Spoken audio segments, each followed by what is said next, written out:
Ground zero Punjab, जमीन अभी भी धुएं, बलिदान और सिंदूर की खुशबू से भरी है।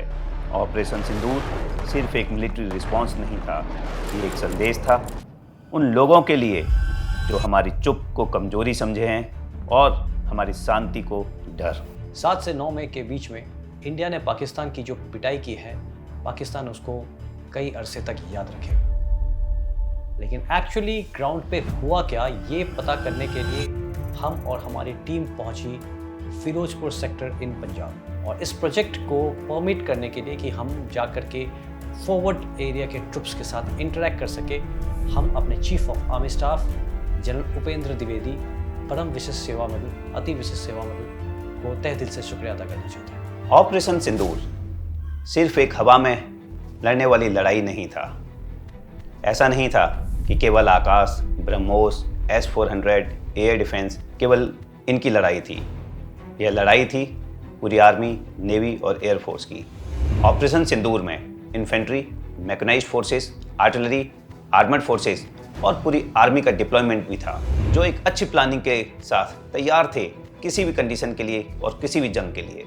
हमारे पास एडवांटेज भी था और इनिशिएटिव भी। आर्मी हर पाकिस्तानी मिस एडवेंचर के लिए तैयार थी। इस ऑपरेशन में अधिकतर आर्म्स शामिल थे और कुछ बहुत ही स्ट्रेटेजिक डिसीजंस लिए गए, जिनके बारे में हम यहाँ ज़्यादा चर्चा नहीं करेंगे क्योंकि वो ऑपरेशनल इश्यूज हैं। जो चीज़ हम देखेंगे वो है हमारे सोल्जर्स का मोराल, उनका मोटिवेशन, उनका स्पिरिट, और ये समझने की कोशिश करेंगे कि फॉरवर्ड लाइन पर जो हमारे रक्षक खड़े हैं उनके लिए ये सब कैसे हुआ। वही सोल्जर्स जिनके होने से हम रात को चैन की नींद सो पाते हैं। हमने फिरोजपुर, खेमकरन और हुसैनी वाला जैसे सेक्टर्स को चुना और यह एक स्ट्रेटेजिक डिसीजन था।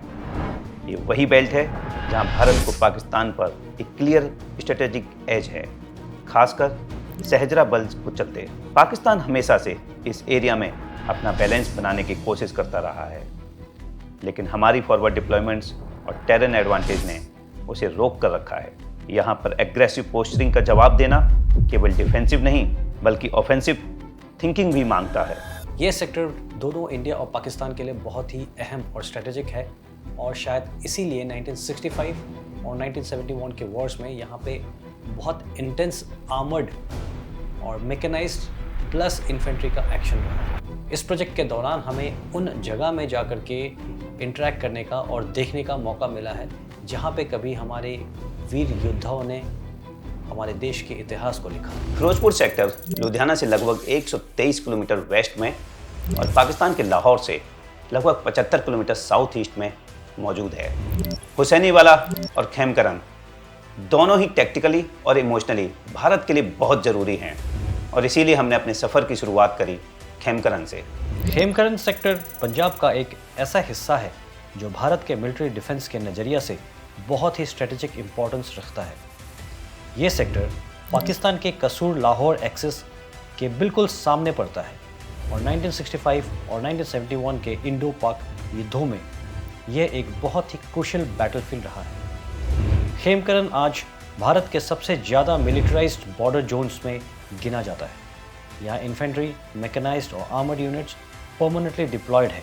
एरिया में कई डिफेंसिव बंद, माइनफील्ड्स और किल जोन्स पहले से तैयार किए गए हैं, जिससे फ्यूचर के टैंक वॉरफेयर के लिए ग्राउंड रेडी रहे। यह एक बिल्कुल फ्लैट टेरेन है, टैंक्स के लिए फ्रेंडली, जो अमृतसर और grand trunk road GT road तक डायरेक्ट एक्सेस देता है। अगर इस सेक्टर को आप मिलिट्री एंगल से देखें तो यहाँ पे एक पाकिस्तान के आर्मर्ड और मैक फोर्सेस के लिए डायरेक्ट इन्वेजन कॉरिडोर बनता है, जो अमृतसर, ब्यास ब्रिज और जलंधर को टारगेट कर सकते हैं, जिससे हमारा जम्मू एंड कश्मीर का जो मेन रोड लिंक है वो कट ऑफ हो सकता है। ये सेक्टर इंडिया के लिए भी बहुत स्ट्रेटेजिक इंपॉर्टेंस रखता है, क्योंकि यहाँ से हमारे आर्मर्ड फॉर्मेशंस सीधा कसूर को टारगेट कर सकते हैं या लाहौर को टारगेट कर सकते हैं, या साउथ से लाहौर को आउट फ्लैंक भी कर सकते हैं। अब बात करते हैं सहजरा बल्ज की। सहजरा बल्ज एक ऐसा इलाका है जो भारत पाकिस्तान बॉर्डर के पास खेमकरन के करीब भारत की टेरिटरी के अंदर घुसा हुआ है। यह इलाका, और मैं कहूँ यह बल्ज, पाकिस्तान को डेप्थ प्रोवाइड कराता है, पाकिस्तान को कवर प्रोवाइड कराता है, जिससे पाकिस्तान की सेना भारत के ऊपर या उस इलाके में आसानी से अटैक कर सकती है। मतलब जो इलाका या बल्ज भारत के अंदर घुसा हुआ है, उस इलाके में पाकिस्तान की सेना आकर भारत की सेना के पीछे आने का प्रयास कर सकती है। जो जगह जहाँ पर हम अभी खड़े हैं सर, ये CQMH अब्दुल हामिद जो परमवीर चक्र अवॉर्डी हैं जी, वो ये उनका वॉर मेमोरियल है सर। आफ्टर दिस सर, यहाँ पर जो सिग्निफिकेंस है इस जगह की, उसके लिए सबसे इम्पॉर्टेंट है सर हम ये जाने कि 65 की लड़ाई में यहाँ हुआ क्या था।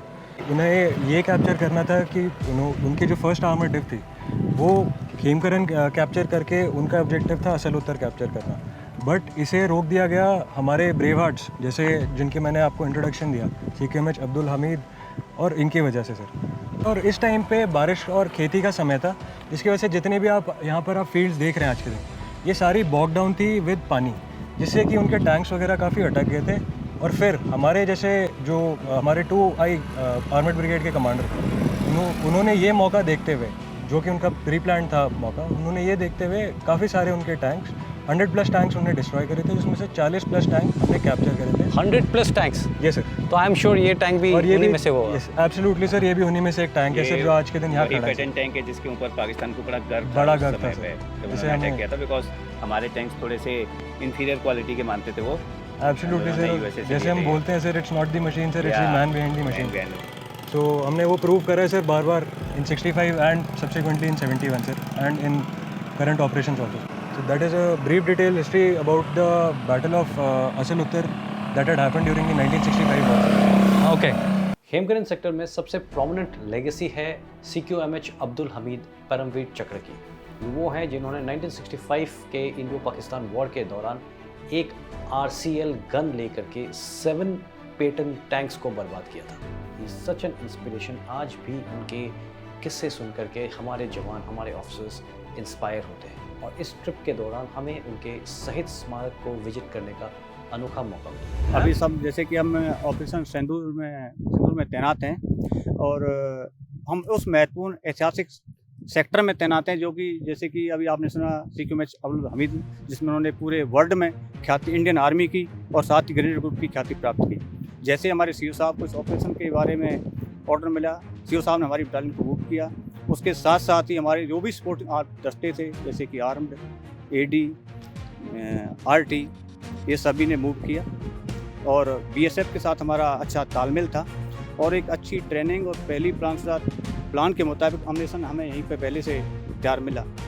जिस रात को दुश्मन के ड्रोन्स का एक्टिविटी हुआ, उसी दिन हमारे सर्विस रेडार ने दुश्मन के टैंक्स और गाड़ियों का मूवमेंट पकड़ा, और उसी के बदौलत हमारे आर्म्स और मैकेनाइज में भी आगे की हरकत की। जैसे बाद में पता चला कि उसके जो टैंक्स और गाड़ियाँ थी पीछे मूव कर गई, और हमारे टैंक्स भी वहीं पर होल्ड हो गए। सो इस बार भी वो कोशिश कर रहा था कि कुछ हरकत करके, डांस करके दिखाए। बिल्कुल वो कोशिश कर रहा था, लेकिन जैसे ही उसे हमारी तैयारी के बारे में पता चला, उसने उसी से अंदाज़ा लगा लिया कि जैसे कि पहले हमने मुँह की खाई है, इस बार भी हम उससे भी ज़्यादा बुरी हालत में वापस जाएंगे, और हम ऐसा दिन ना देखें, ये सोच करके उसने वहीं से वापस टर्न कर लिया। उनको ये तो नहीं पता चल गया था कि यहाँ दोबारा ग्रेनेडियर की पलटन आ गई है? बिल्कुल हो सकता है, एक ग्रेनेडियर का जो लाल कंधा नंबर शोल्डर है, उसी को देख करके चाहे श्रीनगर के टेररिस्ट हो या दुश्मन का पाकिस्तान की कोई भी दुश्मन, वो ग्रेनेडियर का नाम सुनते ही डरता है। उसके दिल में ग्रेनेडियर्स के हमारे जैसे बहादुर योद्धा PBC अब्दुल हमीद साहब, PBC योगेंद्र सिंह यादव, ग्रेनेड का नाम सुनते ही वो अपने आप में उनमें एक दहशत पैदा हो जाती है। तो हो सकता है इसी की बदौलत वो पीछे, और हो सकता नहीं, पक्का है कि वो इसी की बदौलत पीछे हटे। हमें बिल्कुल फक्र है आप लोग के ऊपर। Very nice.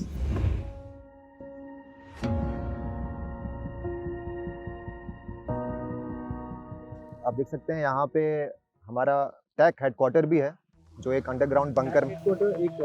टैक हेडक्वार्टर एक बटालियन का हेडक्वार्टर है, जो हम ऑपरेशन में के हालात में इस्तेमाल में लाते हैं, जहाँ पे हमारा सारा ऑपरेशनल कार्रवाई, हमारे सारा कम्युनिकेशन, हमारा सर्विलेंस एक जगह पे आता है, जहाँ पे हम आप पूरी बटालियन को यहाँ से यहाँ से कंट्रोल करते हैं। जितने भी मेरे दस्ते हैं जो आगे लगे हुए हैं ऑप सिंदूर में, यहीं से सबको कंट्रोल किया जाता है, और हायर हेडक्वार्टर से भी जो भी डायरेक्शन आते हैं यहीं पे हमारे पास आते हैं। यहीं पे एक जगह से हम पूरा अपना एरिया को मॉनिटर और कंट्रोल कर सकते हैं। तो ये खेमकरन सेक्टर का डिफेंस जो है हमारे जिम्मेदारी थी, जो हमने ऑप सिंदूर के अंतर्गत बेखूबी निभाई है अभी।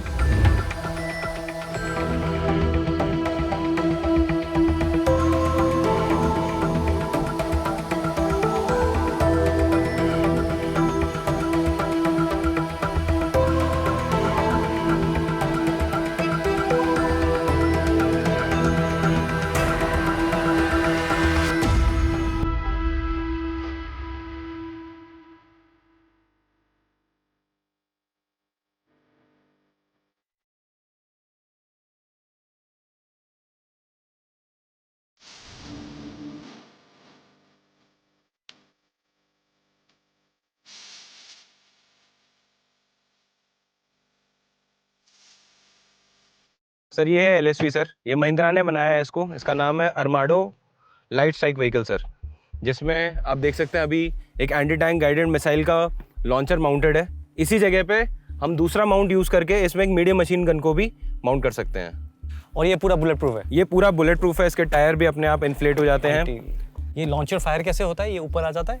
यस सर, इसके अंदर यहाँ पे हम लोग 6 मिसाइल्स को रख सकते हैं सर। ओके। 3 इधर 3 दूसरी तरफ, और फिर जो दूसरा डेट है हमारा वो इसमें से मिसाइल्स को ऊपर पायलट नंबर 1 को पास करता है। हाँ। और ऊपर से हम फायर करते हैं। साथ ही इसमें पीछे भी सामान रखने की जगह है, प्लस ट्रूप्स भी इधर बैठ सकते हैं। बहुत बढ़िया काम कर रहे हैं आप लोग। जी साहब। भाई साहब। और पाकिस्तान में जाने का मन तो नहीं किया था? किया था साहब। है? हाँ जी साहब। परमिशन नहीं मिला? परमिशन नहीं मिला साहब। जरूर मिलेगा। जी साहब। हाँ, बहुत बढ़िया। जी साहब। गाड़ियाँ भी इतनी मजबूत आ गई हैं कि भागते हुए चले जाओगे आप। हाँ जी साहब। हाँ? जी साहब। साहब दिन रात ट्रेनिंग ही कर रहे हैं, बस मौका ढूंढ रहे हैं कब हमें मौका मिले हमारी ट्रेनिंग दिखाने का। तैयार है Very फिर nice. गुरजीत? जी साहब। बहुत बढ़िया। बहुत बढ़िया, very nice, all the best. ये जो पंजाब जैसा टेरेन है, ओपन टेरेन जिसमें टैंक्स और आर्मर्ड मैकेनाइज्ड एलिमेंट्स बिल्कुल रन ओवर कर सकते हैं, तो ऐसे जगह पे लड़ाई करने का एक अलग ही तरीका होता है। इन एरियाज में आर्टिफिशियल ऑब्स्टिकल्स बनाया जाता है, और उनमें से एक आर्टिफिशियल ऑब्स्टिकल जो इस सेक्टर में हमें देखने को मिला वो है डिच कम बंद, जिसमें पिल बॉक्सेस और बंकर्स बने हुए होते हैं जहां से इन्फेंट्री फाइट करती है और आर्मर्ड कॉलम्स को रोकती है। यह एक प्राकृतिक और मानव निर्मित रुकाव का संगम होता है जो एनिमी आर्मर के लिए एक बड़ी रुकावट बन जाता है। हमें यहाँ डिस्कम बंद की डिफेंस डिप्लॉयमेंट कैसे होती है, एक डिस्कम बंद पर लड़ाई कैसे लड़ी जाती है, इसका प्रैक्टिकल पहलू को देखने का एक अनोखा अनुभव मिला। Sir let's go and check out the bunker sir, किस तरीके से हमने बंकर्स तैयार किए हैं एंड किस तरीके से जवान अंदर रहते हैं और उनका फील्ड ऑफ व्यू कैसा दिखता है। Sir now I will be showing you the bunkers कि किस तरीके से एक जवान बंकर के अंदर रहता है, किस तरीके से वो अंदर अपना फील्ड ऑफ व्यू से उसको क्या दुश्मन की तरफ किस तरीके से दिखता है सर।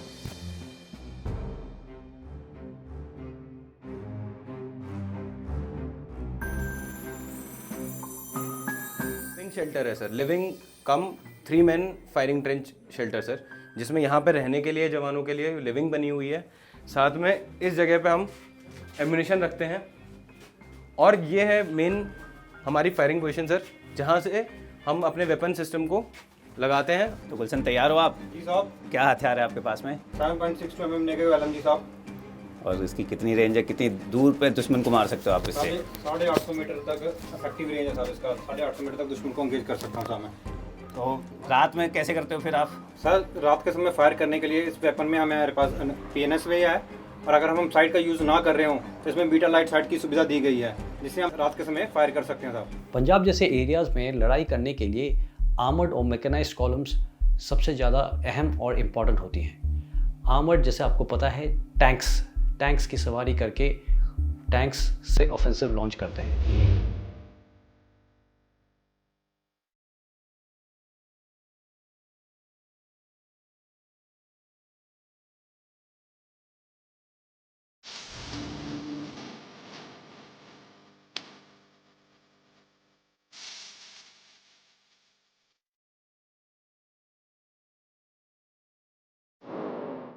साहब ये Indian tank as a tank दुनिया के ऐसे टैंकों में से एक है जिसको देख के दुश्मन के अंदर खौफ पैदा हो जाता है। अगर ये सब सरहद के नज़दीक भी जाता है तो उससे पहले दुश्मन उस सामना करना नज़र मिलाने से कतराता है। ऐसा वो इन टैंकों में से एक है। इसके अंदर ऐसी ऐसी खूबियाँ हैं जो बाकी टैंकों से हटके हैं, जिसकी वजह से इस टैंक का खौफ बरकरार है। इससे पहले भी 1971 में और 65 में दोनों बार हमने इसी मैदान पर इसी मैदान के ऊपर हम दुश्मन को धूल चटाई हुई है, और दोनों बार दुश्मन को यहाँ पर खदेड़ा है, और दुश्मन ने इसी मैदान पर अपने आप को सरेंडर किया हमारे सामने। जबकि आज के समय पर हमारे पास उससे कई गुना बेहतर टैंक है, जबकि उस ज़माने में भी जब ये टैंक हमारे पास इतनी अच्छी टेक्नोलॉजी नहीं थी, उस दौरान भी हमने दुश्मन को यहाँ पर धूल चटाई हुई है। चाहे बैटल ऑफ बसंतर ले लो, जो कि जिसके ऊपर हमें बहुत प्राउड फील होता है, जिसे हम फखरे हिंद बोलते हैं, और चाहे हम 65 के बार की बात करें, दोनों ही बारों में दुश्मन को हमने अच्छी तरह से धूल चटाई हुई है, और वो अच्छी तरह से जानता है। इसलिए इस मैदान पर कभी भी दुश्मन हमारे सामने आँख नहीं मिलाता है। साहब अभी देख के आए हम लोग असल उत्तर में, कैसे आप लोगों ने वहाँ क्या कहते हैं टैंक्स का शमशान बना रखा था, है ना। 100 से ज़्यादा टैंक पाकिस्तान के बर्बाद किए। पाकिस्तान को लगता था कि वो पैटर्न टैंक लेके आया, अमेरिका से शायद निकल जाएगा एकदम ऐसे ही। वो पहले भी गलत फहमी में था और आज भी गलत फहमी में है। कोई मुझे ये इक्विपमेंट के बारे में थोड़ा सा बताएगा जरा, आप लोगों ने क्या लगा रखे हैं बक्से के ऊपर, और हमारे व्यूअर्स के लिए कि ये टैंक एक्चुअली होता क्या है, अंदर से कैसे दिखता है, बिल्कुल साहब। थोड़ा सा कुछ दिखा दीजिए। जी साहब, जी आइए साहब, वेलकम। ये टैंक साहब M1 अजय है, जो कि भारतीय टैंक है, पूरी तरह से भारतीय टैंक है, और ये बिल्कुल आज के वर्ल्ड के हिसाब से बिल्कुल लेटेस्ट टेक्नोलॉजी से लैस है। और इस टैंक के अंदर इतनी बहुत सारी खूबियाँ हैं जिसकी वजह से आज भी दुश्मन की वजह से खौफ खाता है, और इसका वर्ल्ड में अपना एक अलग स्थान है। अगर हम इस टैंक की बात करें तो ये टैंक चंद एक मिनटों में दुश्मन के अंदर या दुश्मन के खेमे में तबाही मचाने की काबिलियत रखता है। और आज भी टैंक ये, चाहे इसका मोबिलिटी ले लो या फायर पावर या आर्मर प्रोडक्शन, हर पैमाने पर ये वर्ल्ड स्तर पर खरा उतरता है। अगर हम इसके आर्मर प्रोडक्शन की बात करें तो इसके ऊपर लगे हुए ERA पैनल्स, इनके अंदर जो भरा हुआ बारूद, जिसके ऊपर जैसे ही दुश्मन का कोई राउंड टकराता है उसी समय ये उसको पेनिट्रेट नहीं होने देता है और पूरी तरह से हमें प्रोटेक्ट करता है। ERA as in explosive reactive armour panel. और जैसे ही कुछ अगर यहाँ पे जैसे ही दुश्मन का कोई राउंड आके इस पर टकराएगा उसी समय इसके अंदर भरा हुआ डेटोनेटर एक्टिव होगा और वो राउंड को क्या करेंगे, पीछे धकेल देगा, जिससे उसका प्रेशर रिड्यूस हो जाएगा और वो इसके हमारे मेन इफेक्ट आर्मर पर कोई इफेक्ट नहीं डाल पाएगा। ओके, तो फट जाएगा और जो राउंड आके टकराया है वो वापस चले जाएगा। वो जो राउंड टकराएगा उसका प्रेशर रिड्यूस हो जाएगा, जिससे कि वो इसके ऊपर कोई इफेक्ट नहीं डाल सकता है। Very nice, very nice. और अगर हम इसके मोबिलिटी की बात करें तो इसके अंदर जो इंजन लगा हुआ है वर्ल्ड की लेटेस्ट टेक्नोलॉजी से लैस है। इसके अंदर अभी तक हमने देखा होगा कि चाहे डीजल गाड़ी हो, पेट्रोल गाड़ी हो, CNG व्हीकल हो, बट ये एक ऐसी टेक्नोलॉजी है जिसके अंदर मल्टी फ्यूल इंजन इस्तेमाल किया गया है। इसके अंदर इसको डीजल से, पेट्रोल से, केरोसिन से या गैसोलिन से, किसी से हम चला सकते हैं। तो लड़ाई के दौरान जैसा भी हमारे पास ईंधन उपलब्ध होगा उससे हम इसका इस्तेमाल करके दुश्मन को हरा सकते हैं। अरे वाह। और लड़ाई के मैदान में सिर्फ इतना ही नहीं, केवल लड़ाई ताकत के अलावा हौसले से भी लड़ी जाती है। हमारे जवानों के हौसले के साथ साथ इसके अंदर और भी बहुत सारी खूबी है। लड़ाई के मैदान में अगर कहीं पर हमें ऐसा मौका मिलता है जहां पर फायर पोजीशन अच्छी नहीं मिल रही है, तो ये पूरा का पूरा टैंक 10 से 20 मिनट के अंदर खड्डा खोद के जमीन के अंदर चला जाएगा और सिर्फ हल डाउन पोजीशन हासिल कर लेगा और वहां से एक बेटर फायर डाल देगा, दुश्मन को बर्बाद करेगा। ये सामने लगी हुई सेल्फ डिगिंग प्लेट एक्टिव होती है और इसके ऑपरेट करते ही 20 मिनट्स में पूरा का पूरा टैंक जमीन के अंदर चला जाएगा और सिर्फ गन बाहर रहेगी और गन से हम बेटर से बेटर फायर पोजीशन लेकर के दुश्मन को बर्बाद करेंगे। वाओ, बहुत ही बढ़िया बात है। और ये जो टैंक इस 45 टन वेट वाला विशालकाय टैंक है, लेकिन 60 किलोमीटर पर आवाज से दौड़ता है और ये रेतीले, पथरीले, दलदल जैसे इलाके से निकलने की काबिलियत रखता है। इसके लिए चाहे माइन फील्ड हो, चाहे रेतीला इलाका हो, चाहे पथरीला इलाका, चाहे दलदल वाला इलाका, ये 15 फीट गहरे पानी से निकलकर पार चला जाता है। पूरी तरह से ये tank water proof, air proof, electric proof, shock proof और रेडिएशन प्रूफ है। क्या बात है। अच्छा, रेडिएशन प्रूफ भी है? बिल्कुल साहब, रेडिएशन प्रूफ है। ये आम आर्मर से नहीं बना हुआ है, इसके अंदर कंपोजिट आर्मर का इस्तेमाल किया गया। इसके अंदर 5 लेयर लगाई गई, जिसकी वजह से ये radiation proof tank NBC production. जैसे आज के दौर में अगर न्यूक्लियर वारफेयर होता है तो कह सकते हैं कि क्रू सेफ, 3 मैन का क्रू है। मैं इस टैंक का कमांडर हूँ, ये हमारा गनर है और ये हमारा ड्राइवर है। प्रदीप, आप बताइए आपका क्या काम है? मैं इस टैंक का सब गनर हूँ। मेरे को दिन और रात किसी टाइम भी फायर करना पड़ जाए तो इस टैंक के अंदर इतनी खासूसियत है कि रात के समय दिन से भी बहुत अच्छा फायर डाल सकते हैं हम। तो इसकी गन और इसका अम्यूनिशन इतना ज़बरदस्त है साहब कि हमारे को दुश्मन का टैंक को, जब बंकर हो, किसी टाइप का दुश्मन हो, हम उसको बर्बाद कर सकते हैं साहब। मज़ा आ गया आप लोग से मुलाकात करके और ये इक्विपमेंट देख करके। और टैंक्स के साथ में ही होता है mechanised units, mechanised infantry units rather. Mechanised infantry होती है एक इन्फेंट्री यूनिट सो दैट वो टैंक्स के साथ उनको मैचिंग मोबिलिटी मिले। जिस स्पीड से टैंक जाता है उसी स्पीड से ये इन्फेंट्री वाले अपने BMPs में बैठ करके, BMP एक इन्फेंट्री कॉम्बैट व्हीकल होता है जिसमें बैठ करके साथ में जाते हैं, उससे उतरते हैं और अटैक करते हैं। ये कैलिबर गन के बारे में ज़रा बताइए। ये हमारी 30 mm कैलिबर की गन है। इसका प्राइमरी रोल है आपके B व्हीकल्स को एंगेज करना। जो एनिमी के B व्हीकल्स या इन्फेंट्री कैरिंग व्हीकल्स हैं उनको एंगेज करने की कैपेबिलिटी रखती है। प्लस B व्हीकल्स मतलब टैंक्स के अलावा या BMP के अलावा जो गाड़ियां हैं बाकी, हाँ जी, उनको आप जिनकी आर्मर प्रोटेक्शन कम है एक टैंक या एक BMP या एक इन्फेंट्री कैरिंग व्हीकल से। दूसरी चीज़, इसकी एक स्पेशल एबिलिटी है, हम इस कैनन के साइट और कैनन से we can engage aerial targets. That is बहुत एफिशिएंट एंगेजमेंट करने का एक तरीका है। इसके अंदर एक हाई एक्सप्लोजिव राउंड आता है जिसकी वजह से हम एरियल टारगेट्स को एंगेज कर सकते हैं। रेट ऑफ फायर क्या होगा एरियल टारगेट्स को एंगेज करने के लिए? रेट ऑफ फायर का 200 to 300 के आसपास। इसकी इस ICV में एक स्पेशल कैपेबिलिटी जो इसको मतलब एक इन्हांसमेंट देता है वो इसकी फ्लोटेशन कैपेबिलिटी है। तो अगर 3 नॉट से भी कम की कोई भी फ्लो ऑफ रिवर या वाटर बॉडी है तो हम इस ICV को सिंपली उसमें ले जाके इसका फ्लोटेशन मैकेनिज्म ऑन करके क्रॉस करवा सकते हैं। At the same time manual firing भी इंगेज कर सकते हैं इससे फ्लोटेशन के दौरान। वाटर ऑब्स्टिकल आप पार कर सकते हैं। हाँ जी, बिल्कुल। और जी 3 क्रू है और कितने ट्रुप्स कैरी कर सकते हैं इसमें? हमारी जो आईसीवी की कैपेबिलिटी है 7 स्टिक कंपोनेंट, मतलब कि इन्फेंट्री, रेगुलर इन्फेंट्री विद उनके पर्सनल वेपन, रॉकेट लॉन्चर के साथ, इससे हम इनको कैरी करके आगे बैटल एरिया में लेके जाके, ऑब्जेक्टिव पे लेके जाके, वो इस आईसीवी से डिसमाउंट होके अपनी बैटल ड्रिल्स के अंदर कार्रवाई करना स्टार्ट करें। मतलब ये टैंक के साथ साथ पीछे पीछे चल के जाए और जब ऑब्जेक्टिव में पहुंच जाए तो वहां से उतर करके 7 आदमी होते हैं, वो जा करके ढावा करके दुश्मन को बर्बाद कर दे। बिल्कुल। जो आखिरी 50-100 मीटर की लड़ाई है जहाँ पर इन्फेंट्री को जाके टारगेट कैप्चर करना है, हाँ जी, वो फिर ये वाली पार्टी जाके करेगी। बिल्कुल। इसके अंदर जो स्टिक बैठा होगा उसका प्राइमरी टास्क यही होगा। खेमकरन और हुसैनीवाला में जो सोल्जर्स तैनात हैं, उनसे मिलकर एक अलग ही जज्बा महसूस हुआ। उनका मोराल, डिसिप्लिन और ड्यूटी के प्रति लगन देखकर ये समझ आता है कि देश की सीमाओं पर खड़े ये लोग ही हमारी असली ताकत है। आर्टिलरी को गॉड ऑफ वॉर कहना सिर्फ कहावत ही नहीं है। लड़ाई इन्फेंट्री डोमिनेटेड हो या आर्मर डोमिनेटेड, बिना अच्छे आरटी सपोर्ट के लड़ाई में उतरना बहुत मुश्किल है। दुश्मन की पोजीशन इतनी बर्बाद हो चुकी होती है कि दुश्मन वहां से रिट्रीट करना शुरू कर देता है। मैं खुद एक इन्फेंट्री मैन के रूप में यह कह सकता हूं कि अगर अटैक में जाने से पहले किसी भी ऑब्जेक्टिव पर आर्टिलरी का अच्छा बम्बार्डमेंट हो जाता है तो अटैक में थोड़ी सी आसानी हो जाती है, और इसके बहुत सारे उदाहरण आपको मिलिट्री हिस्ट्री में मिल जाएंगे, भले ही वह 1971 की वॉर थी या कारगिल के समय। आर्टिलरी को सर गॉड ऑफ वॉर इसीलिए कहते हैं क्योंकि artillery has a defining impact on war. It is the arm which can strike as far as 300 kilometres. 300 kilometres जो हमारी ब्रह्मोस मिसाइल है जिसने एनिमी को इतना, दुश्मन के टेररिस्ट बेसिस पे अटैक किया है, वो भी आर्टिलरी होल्ड करती है। There are field guns sir which can fire from 17 to 30 kilometers and up to 50 kilometers as well.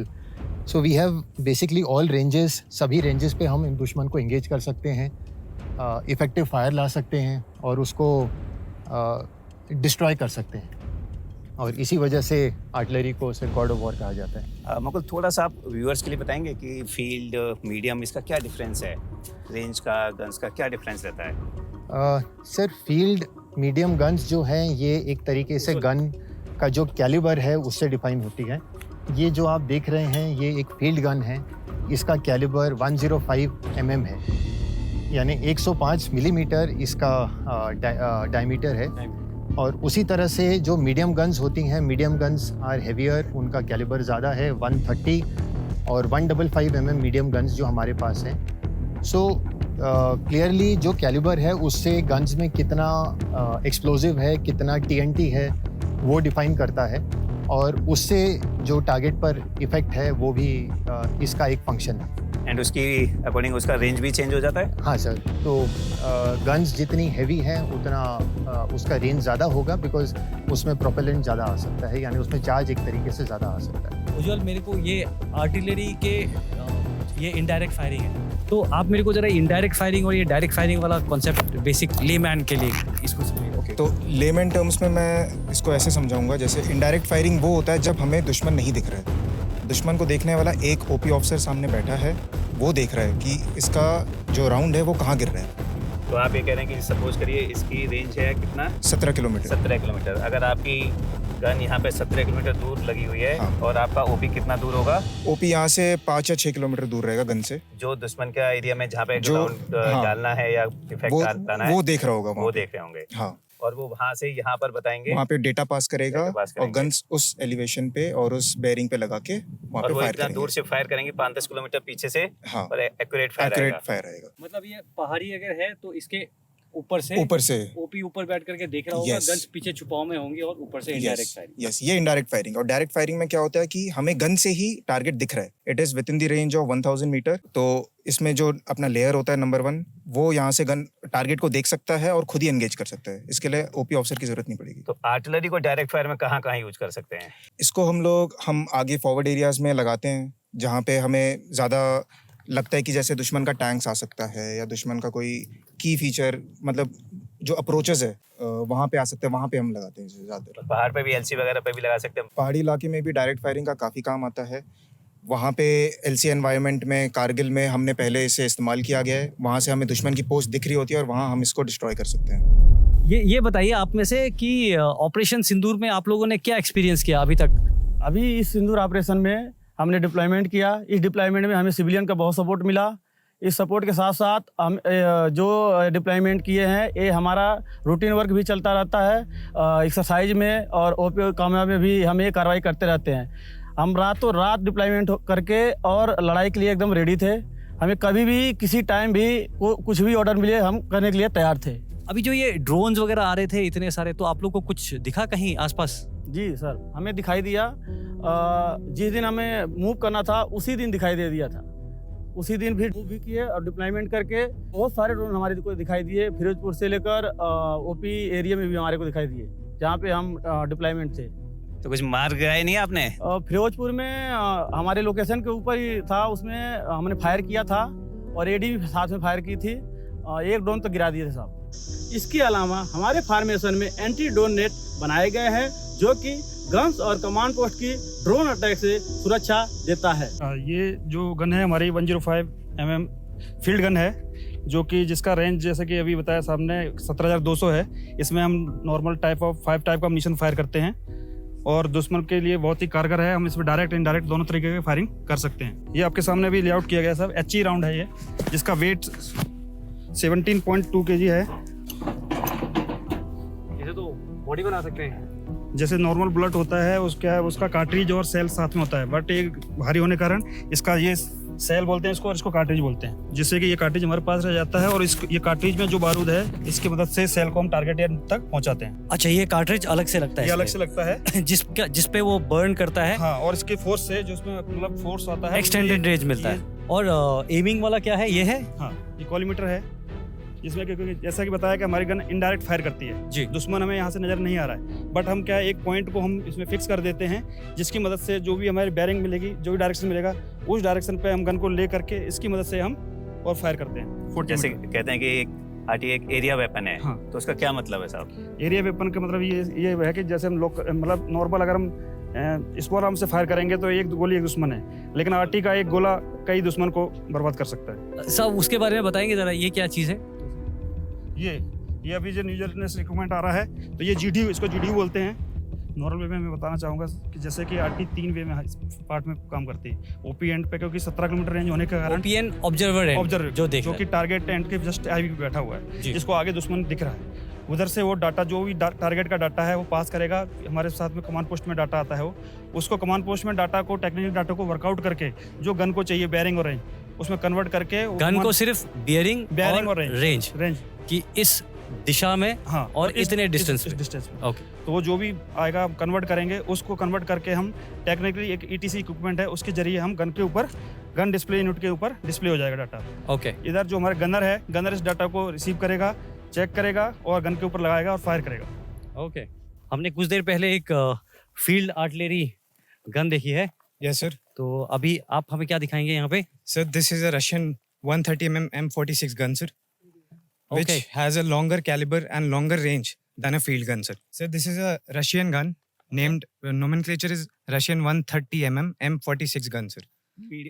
Medium gun sir. Yes sir. इसका रेंज कितना होगा? Its range is total last range is sir 27,450 meters. That is approximately 27.5 kilometers. इसमें दो तरह के charge मतलब use किए जाते हैं, full variable charge and reduce variable charge. ये चार्ज क्या होता है किसी लेमन को अगर समझाना हो? सब चार्ज डिपेंड करता है कि हम कितनी रेंज हमें अचीव करना है। इसके अंदर जितना एक्सप्लोजिव होता है, जो हमारे बारूद होता है, वो क्या करते हैं हम जैसे सेल को हमें आगे की तरफ फॉरवर्ड करना होता है तो इससे गैस प्रोड्यूस होती है जब चैम्बर के अंदर, तो इसी की मदद से राउंड आगे की तरफ टारगेट को के ऊपर जाके फटते हैं। हमारे चार्जेस में सर प्रोपेलेंट होते हैं, हमारे राइट साइड में गन डिटैचमेंट के राइट साइड में आप देखेंगे राउंड्स पड़े हुए हैं, उसमें एक्सप्लोजिव होते हैं sir, high explosive HE content उसमें होता है।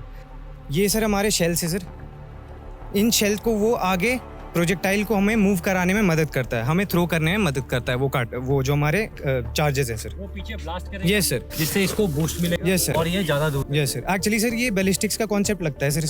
इसमें होता क्या है, जब चेंबर में हमने सबसे पहले राउंड डाला, उसके बाद हमने कार्ड्स डाले, उसके बाद चेंबर में कोई भी स्पेस नहीं बचता है सर, अंदर मजल के अंदर मैं बात कर रहा हूँ। तो जब जैसे ही मेरे चार्ज इग्नाइट होते हैं सर, बहुत ज़्यादा कुछ सेकंड के अंदर, with in fraction of second sir, gases evolve हो जाते हैं और वो मेरे प्रोजेक्टाइल के पीछे जमा हो जाते हैं। जब बहुत ज़्यादा गैसेस एक जगह हो जाती है तो वो एक्सपैंड करते हैं और मेरे प्रोजेक्टाइल को आगे फेंकते हैं। तो अगर मैंने चार्ज कम लिया है, इसमें है रिवर्स है सर, IFG में दूसरा है, इसमें रिवर्स है। इम्पैक्ट फ्यूज या कुछ होता है इसका सामने वाला? जी सर, इसके आगे जो ये फ्यूज़ लगा है, फ्यूज़ इसको हमारी सेल है, सेल को फटने में सब हमारे फ्यूज़ का पूरा रोल होता है। तो जैसे ही ये सेल वहाँ जाके गिरेगा, तो जैसे ही ये इम्पैक्ट होगा तो इसके अंदर जैसी चोट लगेगी, यहाँ से फिर एक्सप्लोजिव ट्रेन अंदर की तरफ जाएगी और इसमें जो बस्टिंग चार्ज है, बस्टिंग चार्ज को बस्ट करेगी। उसके बाद इसके अंदर का जो TNT, इसमें 3.43 kg जो TNT है वो बस्ट होगा, जिसकी वजह से क्या है साहब, इसका जो लेथेलिटी है, जो हम मानते हैं कि हाँ 46 मीटर है, 45 डिग्री में जब मूव करते हैं तो वो 46 मीटर तक लगभग 5.5 फीट जो हाइट है, हमने एवरेज हाइट जो मानी है अपने इंसान की, उस तक मतलब वो अचीव करते हैं। बट इसका 350 मीटर तो वैसे एरिया है, इसका जो एरिया ऑफ रेडियस है 350 मीटर है, वहाँ तक कोई कुछ नहीं बच पाएगा। Killing ground. जी साहब। साहब ये बताइए कि आपकी 27 किलोमीटर की रेंज है, अब ऑप सिंदूर हुआ, वो तो चलिए ठीक है कि हमारे ऊपर वाले जो थे उन्होंने कुछ सोचा समझा होगा और सीज फायर कर दिया।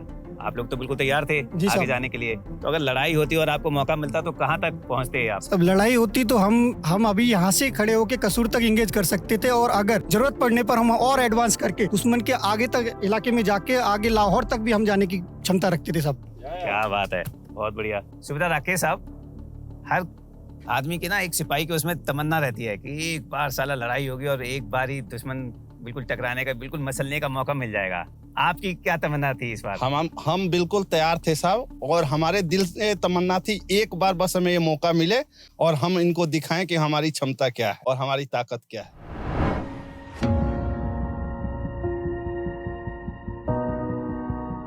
Battery commander sir, battery commander sir, this is my dad sir. ये 122 mm D30 हॉविट्जर गन है, जो कि अपनी स्टेबिलिटी और इफेक्टिव फायर पावर के लिए जाना जाता है।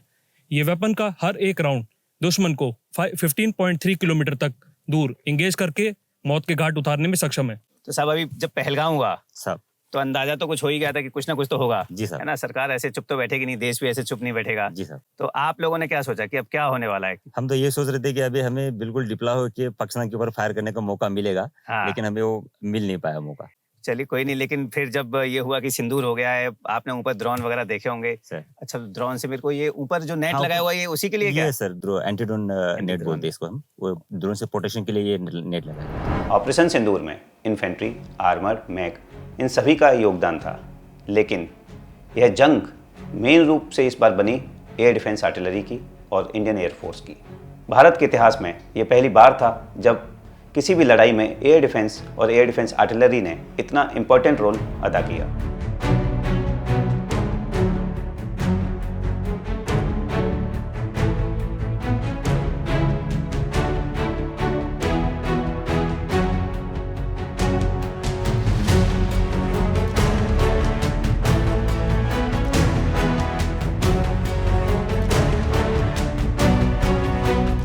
अगर हम आज़ादी से लेकर अभी तक 1947 की लड़ाई देखें, या 1965, 1971 या 1999 की कारगिल की लड़ाई, उसमें ड्रोन्स का यूज़ कहीं पर भी नहीं पाया गया। लेकिन यह पहली बार था जब ऑपरेशन सिंदूर में पाकिस्तान ने कंप्लीट एरियल डिलीवरी वेपन्स और ड्रोन्स का यूज किया। हाँ, 300 से 400 ड्रोन्स मल्टीपल वेव्स में उन्होंने कोशिश करी कि इंडियन टेरिटरी में अंदर आएँ और अटैक करें, इंडियन मिलिट्री एस्टेब्लिशमेंट्स के ऊपर और सिविलियंस के ऊपर। फ्रंट लाइन्स विजिट के दौरान हमें एयर डिफेंस डिटैचमेंट से मिलने का भी मौका मिला, खासकर L-70 गन्स के क्रूज से। L-70 एक बेहद महत्वपूर्ण एयर डिफेंस गन है, जिसके जरिए कई ड्रोन्स अटैक को न्यूट्रलाइज किया गया, सेक्टर स्पेसिफिक और बॉर्डर के अक्रॉस दोनों तरफ। इन जवानों का प्रोफेशनलिज्म और रेडीनेस देखकर यह साफ था कि भारत ने एक नई युग की जंग के लिए अपने आप को तैयार कर लिया है। तो मैं सर आपको पहले दिखाता हूँ हमने एंगेजमेंट कैसे की थी, जो भी यहाँ पे थ्रेट आते हैं। एक्चुअली इस सेक्शन में टोटल 2 गन्स रहती हैं और एक रडार रहता है। तो radar is basically a fire control radar USFM। तो उसमें we can detect any aerial threats. So first we can identify any target and after confirmation from the upward authorities that if it is the of enemy, then we can engage that threat if it is in our range. Okay ये क्या दिख रहा है ये हमें? It is OPO। इससे ये एक ऑपरेटर इस पे रहता है इसका रडार का ही। तो इट इज़ बेसिकली ऑप्टिकली अगर देखना हो तो अगर हमें ऑप्टिकली कोई टारगेट इसमें दिखता है तो there is a button in this. If that button is pressed the radar automatically उसकी डायरेक्शन में चले जाता है जहाँ पे बाइनोकुलर्स देख रही होती है। तो अच्छा, अगर इनको कुछ दिखता है ये बटन दबाएगा और रडार जो है उसी डायरेक्शन में फोकस ट्रांसमिट करेगा एंड उसको डिटेक्ट करके अपने पिक्चर में लेकर तो this is like second layer कि अगर रडार कुछ डिटेक्ट नहीं कर रहा उसके अलावा अगर मैन्युअली कुछ दिखता है यस तो वो उसको and we have one more layer also. वो उसको ऑप्टिकल कैमरा है वहाँ पे ऊपर तो वो और ज़्यादा अच्छे से देख पाते हैं। उसमें जूम वगैरह भी है तो इससे रडार मूव होगा पर उससे रडार नहीं मूव होगा। उससे हम उससे भी जनरेट कर सकते हैं। तो we have 2-3 options. Multi layer है ताकि कोई ब्लाइंड स्पॉट ना रहे। बिल्कुल, बिकॉज कई टारगेट जैसे अभी आजकल हमने ड्रोन्स देखे तो ड्रोन्स का जो RCS होता है जो एरिया उसका वो ट्रांसमिट बैक करता है वो बहुत छोटा रहता है। तो वो जनरली रडार्स में इतनी इजीली पिकअप नहीं होता है। तो उसके लिए बेस्ट ऑप्टिकल ही रहता है। तो अगर हमें ऑप्टिकल पे दिख जाए तो हम उस तरफ उसको लेके जा सकते हैं। It is easy to engage. तो ये जो ऑप सिंदूर में सिचुएशन हुई सर तो किस तरह से आपकी एक्टिविटी शुरू हुई? Initially we went on the adversary. हमने वहाँ पे स्ट्राइक्स की एंड वी वर एक्सपेक्टिंग उसके बाद कि ऑब्वियसली वो भी कुछ रिटेलिएशन करेंगे हमारे पे। तो we were fully prepared for that and full night the manning state was high. मतलब ऐसा नहीं कि रात को रेस्ट करे बिकॉज आजकल जो भी एक्शन हो रहा है रात को ही होता है। तो वी वर एक्सपेक्टिंग समथिंग। तो हमने देखा कि बहुत हैवी ड्रोन मूवमेंट है, उनके लॉइटरिंग म्यूनिशन ये सब आया हमारे सेक्टर में। जो पूरा ये वाला सेक्टर अगर मैं कवर करूँ हमारे सेक्टर में भी आया तो हमने एक सक्सेसफुली एक ड्रोन आया हमारे एरिया में तो हमने उसको न्यूट्रलाइज किया था। बाकी भी जो इस AR में यहाँ पे सेक्शन और ट्रुप्स लगे हैं जितने भी ड्रोन्स यहाँ पे है ऐसा कोई भी हमें रिपोर्ट नहीं आया कि कहीं पे कुछ उसने डैमेज क्रिएट किया हो या वो अपना जिस टारगेट के लिए वो निकला था वहाँ तक वो सक्सेसफुली पहुँचा हो। तो all the threats were neutralised in the air only. पहले तो ये जो ड्रोन आपने न्यूट्रलाइज किया था उसके बारे में बताएंगे कहाँ से आपको दिखा था? हमें एक्चुअली इसी साइड में दिखा था। इसी सेक्शन यहाँ से एंगेज हुआ था वो। इस साइड देखा था। इट वाज मतलब काफ़ी बड़ा था तो उसको हमने यहाँ से एक सक्सेसफुली अरेंज किया था। हमने ज़्यादा राउंड्स नहीं थोड़े से राउंड्स ही फायर किए उस पर and it was successfully pin down. किस रेंज पे था ये? It was around 1.5 kilometre. Okay और कौन से वाली गन से आपने किया था? Both the guns fired. Both the guns एक साथ इट फायर्ड। तो जब आपने ऑब्जेक्टिव देखा या टारगेट अगर आप देखते हैं सर और यहाँ से ये डिटेक्ट करता है सर और यहाँ से क्या ऑर्डर्स पास होते हैं? Orders are passed in the CP। मैं CP से कंट्रोल कर रहा हूँ बीइंग दी ट्रुप कमांडर की इस ये वाला section because I have 3 section under मी। तो मुझे वो देख के कि हाँ इस सेक्शन की रेंज में and I don't want to waste ammunition also on a drone. तो वो उसको मद्देनजर रखते हुए कौन सा सेक्शन की कौन सी गन उस पर एंगेज करेगी वो मैं CP से यहाँ से ऑर्डर्स पास करता हूँ। मोस्ट इफेक्टिव कौन सा रहेगा? Yes exactly. तो हम ये बोल सकते हैं कि हमारे आपके पूरे सेक्टर में एयर डिफेंस बहुत ही अच्छा रहा। बहुत बढ़िया था। एक भी हमें यहाँ पे ऐसा एग्जांपल या कोई न्यूज़ में रिपोर्ट या हमने आफ्टर यहाँ पे लोकल भी हम घूमे थे मेरे साथ जिस आप भी गए थे ड्रोन को ढूंढने के लिए किसी ने कोई रिपोर्ट नहीं किया कि कोई ड्रोन नीचे आके किसी ने डैमेज क्रिएट किया हो या कुछ कर पाया हो।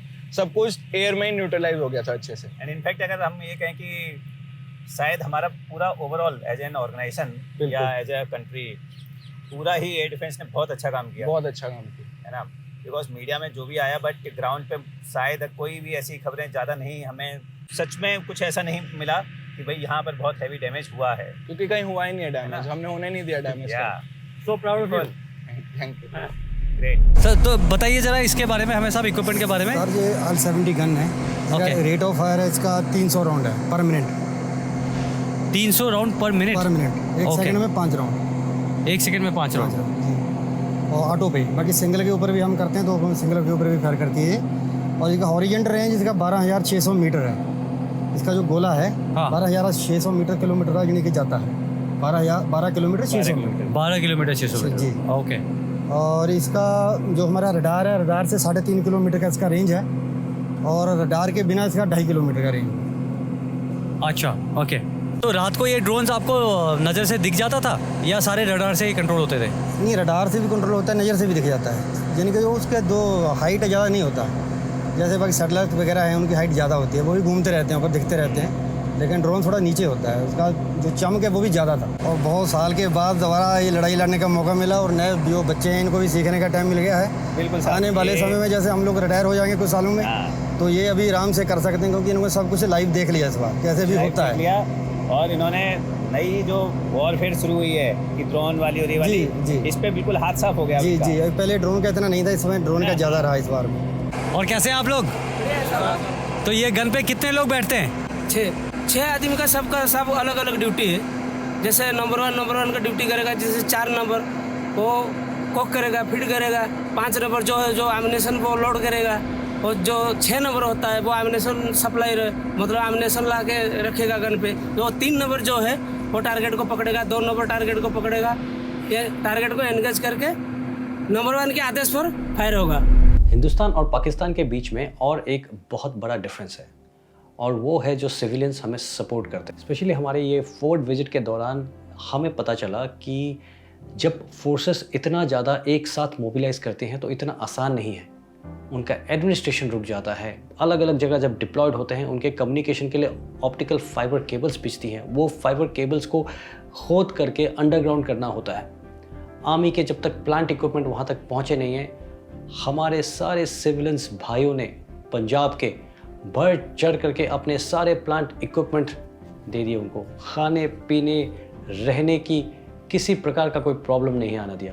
सब ने अपने गुरुद्वारे के दरवाजे खोल दिए, सब ने लंगर बिछा दिए, सब तरफ से जो सपोर्ट हमारे फोर्सेस को चाहिए थे उससे ज़्यादा ही वहाँ के सिविलियंस ने दिया। किसी भी देश में अगर सिविलियंस ऐसे हो तो उस देश की आर्मी का स्पिरिट तो हाई होगा ही। सबसे पहले जब हम लोग यहाँ पर आए तो हमारा जो डिफेंसेस का हमारे जो मोर्चे बने हुए हैं, इसकी जो प्रिपेयर्डनेस के लिए हमारे जो लोकल सपोर्ट यहाँ से मिला है, जिस प्रकार से जो लोकल लोग हमारे कंधों से कंधे मिलके हमारे साथ ये लोग एकजुट होकर के आए हैं आगे बढ़ के, इससे हमें काफ़ी मदद मिली है। जो हमारी डिफेंसिव की लड़ाई है वो एक बिल्टअप एरिया की लड़ाई है, जिसमें कि जो लोकल्स होते हैं हमें उनके गांव घरों से रह करके अपनी लड़ाई लड़नी है। तो इसके लिए हमें पूरा टोटल सपोर्ट मिला है सर फ्रॉम दी लोकल्स, जो कि गांव वालों ने बिल्कुल भी हमें रोक टोक नहीं करी है। अपने घर गए, जहाँ जहाँ पर जवान गया है वहाँ पर इन लोगों ने हमें चाय पानी, जिस प्रकार का एडमिनिस्ट्रेशन ये लोग हमें प्रोवाइड कर सकते थे। प्रिपरेशन ऑफ डिफेंसेस के तहत इन लोगों ने अपने लोकल ट्रैक्टर्स, ट्रॉलीज, अपने स्कूल्स खोले हमारे लिए, हमारे जवानों के लिए, क्योंकि यहाँ पर रहने की काफ़ी प्रॉब्लम थी। गर्मी के बढ़ते हुए भी इन लोगों ने लाइट का काफ़ी हमारे लिए काम किया है, और मिट्टी कम होने के कारण इस पूरे एरिया में यहाँ पर टिप्पर्स की इन लोगों ने काफ़ी ट्रिप्स करवाई, जिसकी वजह से हमारा मिट्टी पीछे से आया, और इन लोगों की जेसीबी और प्रोक्लेन्स की वजह से हमारे डिफेंसेस की प्रिपेयर्डनेस काफ़ी हद तक आगे बढ़ गई थी। सबसे पहले तो हम पूरे देश के जनता के तरफ से आप लोगों का तहे दिल से शुक्रिया अदा करने के लिए आए हैं यहाँ पे, कि आप लोगों ने जो मदद की है फौज की, वो पूरे राष्ट्र का एक स्पिरिट को दिखाता है।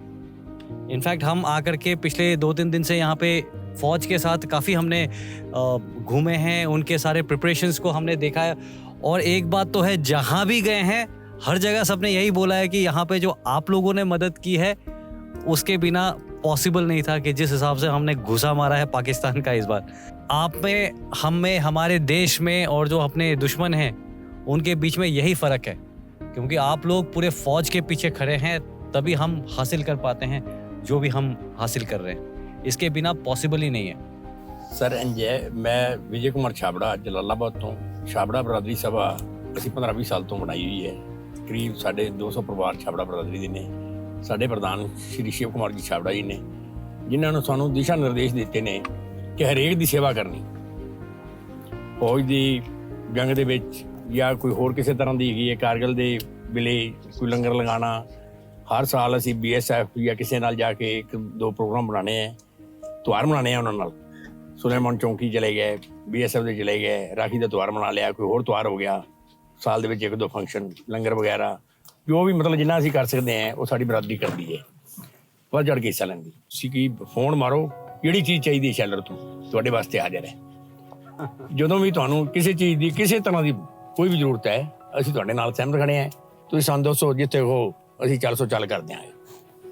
ਸੋ ਇੰਨਾ ਹੀ ਕਹਿੰਦਾ, ਜਦੋਂ ਫੌਜ ਸਾਡੇ ਵਾਸਤੇ, ਤੁਸੀਂ ਕਿੱਥੋਂ ਘਰ ਛੱਡੀ ਤੇ ਸਾਡੀ ਰਖਵਾਲੀ ਵਾਸਤੇ ਆ ਜੇ, ਤੇ ਸਾਡਾ ਵੀ ਇੱਕ ਫਰਜ਼ ਬਣਦਾ ਹੈ ਕਿ ਅਸੀਂ ਫੌਜ ਦੇ ਨਾਲ ਮੋਢੇ ਨਾਲ ਮੋਢਾ ਲਾ ਕੇ ਖੜੋਈਏ ਤੇ 400 ਚੱਲ ਕਰਾਈਏ।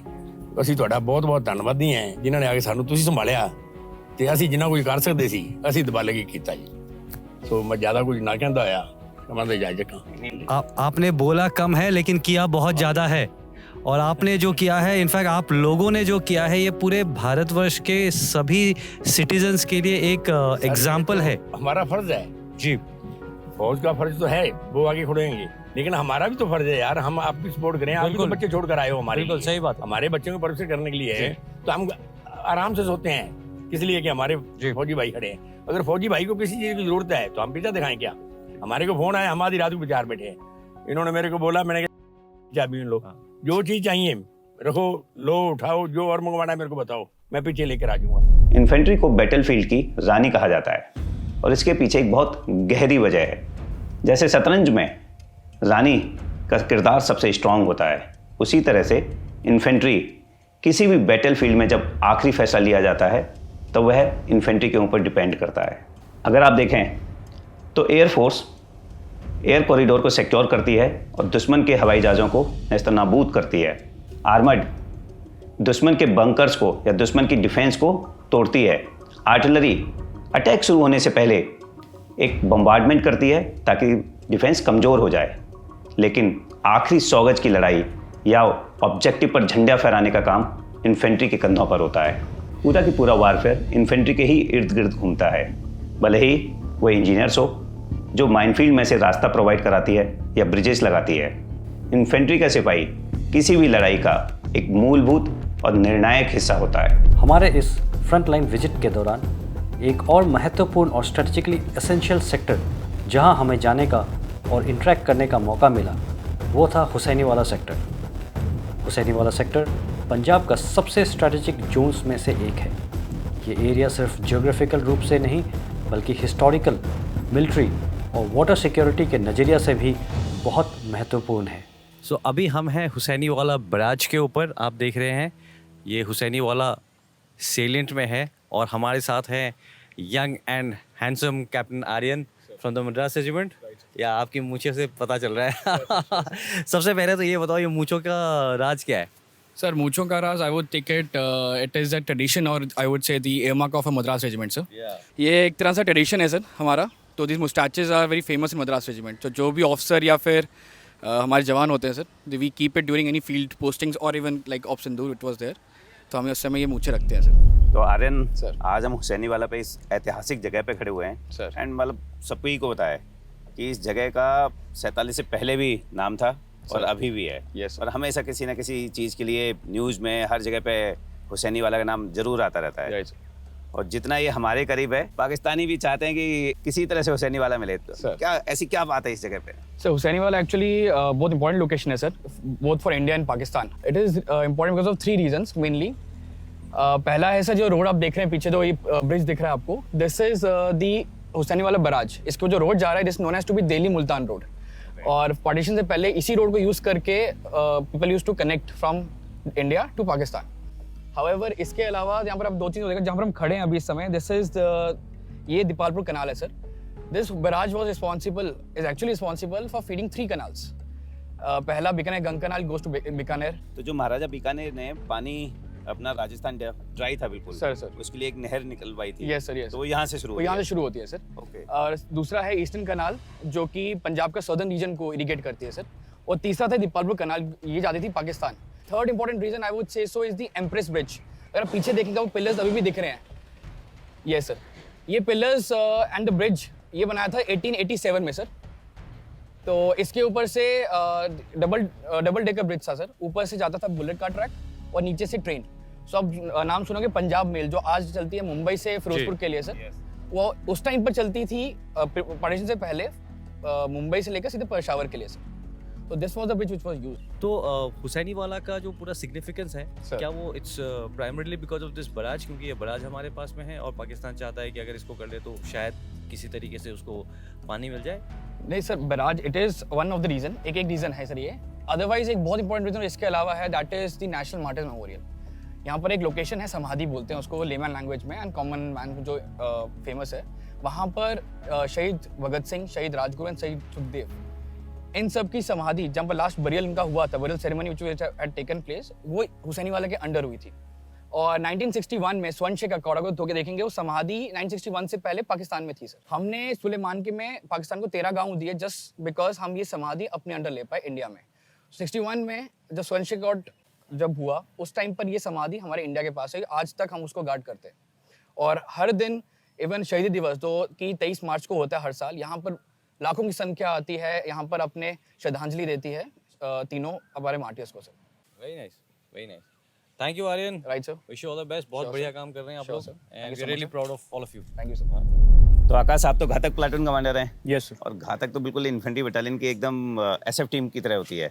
Yes sir. है ना सर? तो एक तो घातक के बारे में थोड़ा सा बता दीजिए व्यूअर्स को। सर, घातक प्लाटून एक इन्फेंट्री बटालियन की टिप ऑफ द स्पीयर कह सकते हैं सर हम, क्योंकि सर इसमें पूरी बटालियन के चुनिंदा बंदे आते हैं सर, जो स्पेशलाइज्ड ट्रेनिंग हासिल करते हैं across various training institutions Indian army की सर। उनका चयन होता है सर, उनकी एक स्पेशलाइज स्किल होती है, उसके बाद वो एक स्पेशलाइज प्लाटून में आते हैं सर, जो एसपी कंपनी का हिस्सा होती है एक इन्फेंट्री बटालियन में। एक ऑफिसर, एक जेसी और 19 जवान होती है, और उनको बटालियन के कुछ स्पेशलाइज टास्क मिलते हैं।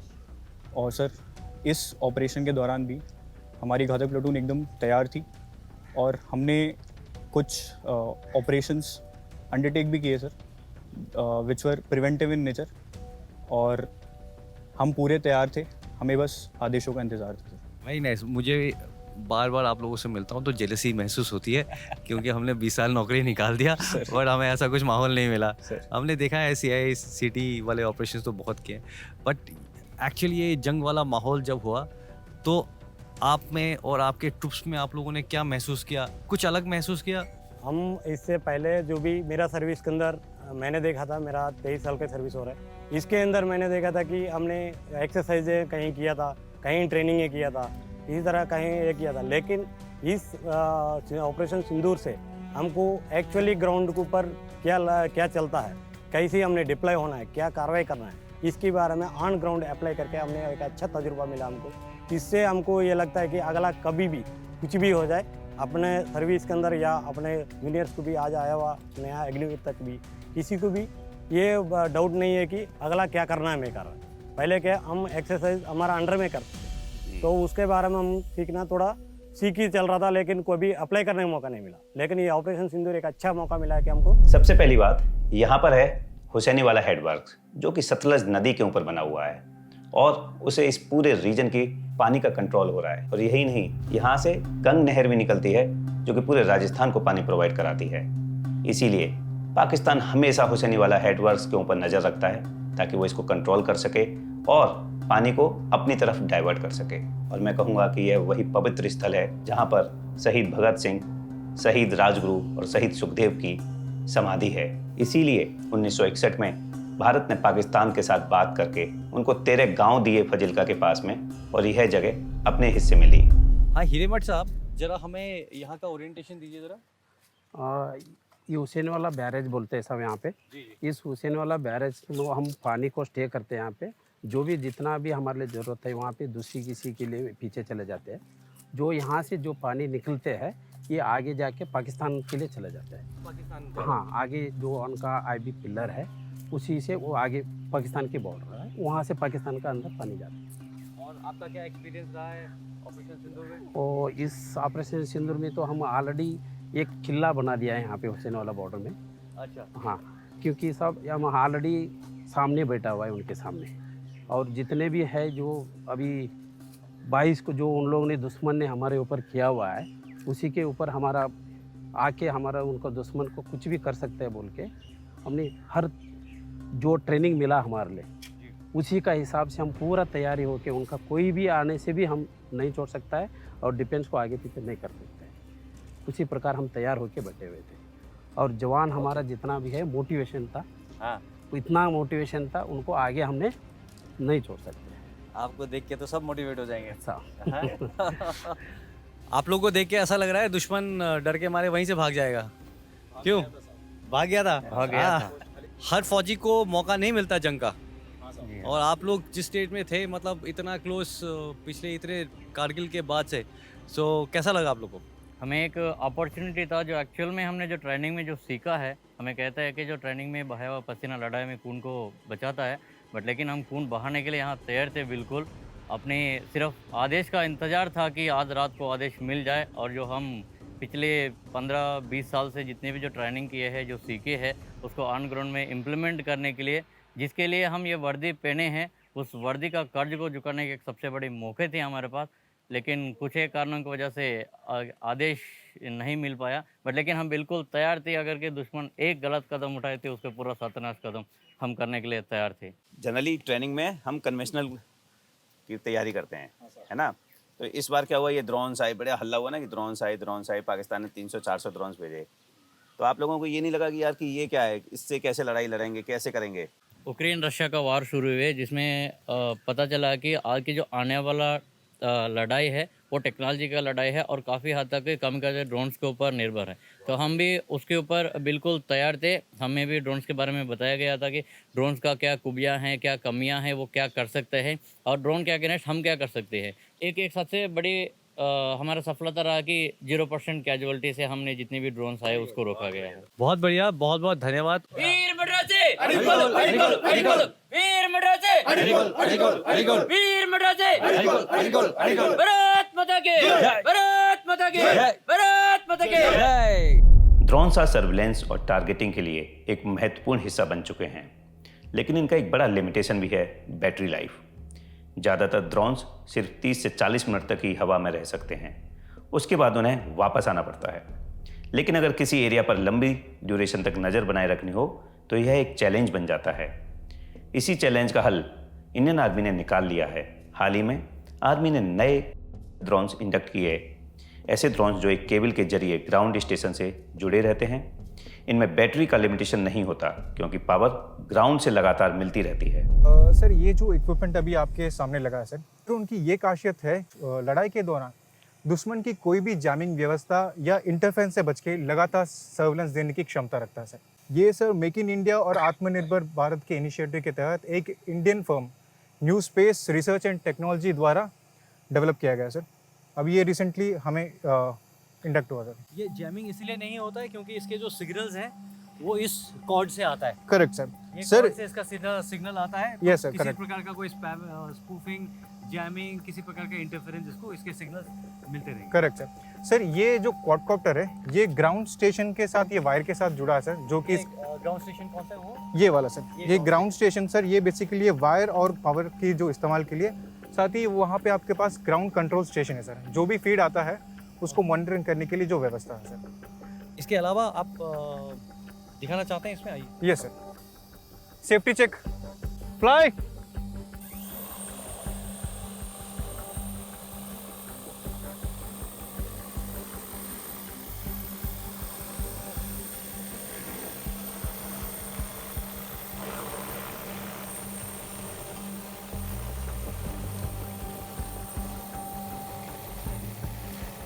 सर, ये ग्राउंड कंट्रोल स्टेशन में हमें दो सुविधा दिए गए सर। एक तो जो ऑपरेटर अपने जो पूरा सिस्टम चेक्स एंड देन जो हार्डवेयर कॉन्फ़िगरेशन हो उसमें जो भी कार्रवाई करने के लिए सर।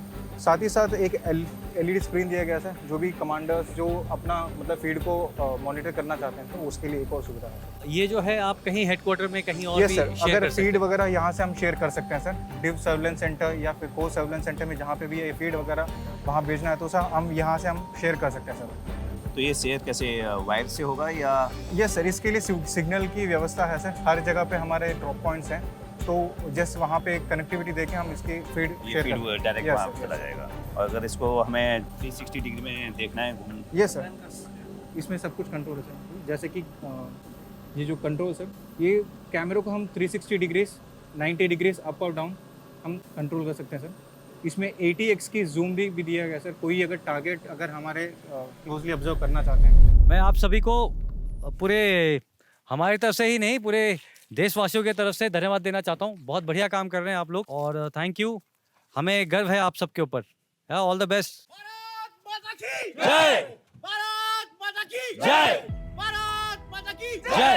इस सेक्टर का हमारा विजिट तब तक पूरा नहीं हो सकता था जब तक हम शहीद भगत सिंह, शहीद सुखदेव और शहीद राजगुरु की समाधि पर अपनी श्रद्धांजलि ना देते। एक ऐसे महान स्थल पर जहां उन वीरों ने अपना सब कुछ दे दिया, जिन्होंने पूरे देश को प्रेरणा दी, वहां बस खुद को वहीं मौजूद पाना ही एक बड़ी बात थी। वहां खड़े होकर उन महान वीरों से आशीर्वाद लेना एक कंप्लीट ट्रीट था। इस पूरे प्रोजेक्ट में या पूरी विजिट में सबसे अहम और सबसे खास बात थी, वह थी हमारे जवानों का मोराल। जहां भी गए, जिससे भी मिले, सबने बस यही बोला, हम पहले भी तैयार थे, अभी भी तैयार हैं और आगे भी तैयार रहेंगे। उनसे मिलकर अपने आप में एक ऐसा जोश महसूस कर रहे थे कि हमारी पूरी टीम को लग रहा था कि यार हम थोड़े से लेट हो गए, या शायद हमने थोड़ी सी पहले आर्मी छोड़ दी। ऐसे वीरों के साथ मिलकर अगर लड़ाई लड़ते तो कितना मज़ा आता। और अंत में मैं धन्यवाद देना चाहूँगा अपने प्रत्येक नागरिक को, जिन्होंने इस पूरे ऑप सिंदूर में भारतीय सेना का कंधे से कंधा मिलाकर साथ दिया। मैं धन्यवाद देना चाहूँगा भारतीय सेना का, सभी सैनिकों का जो डट कर खड़े रहे। और आखिरी में जय हिंद, जय भारत।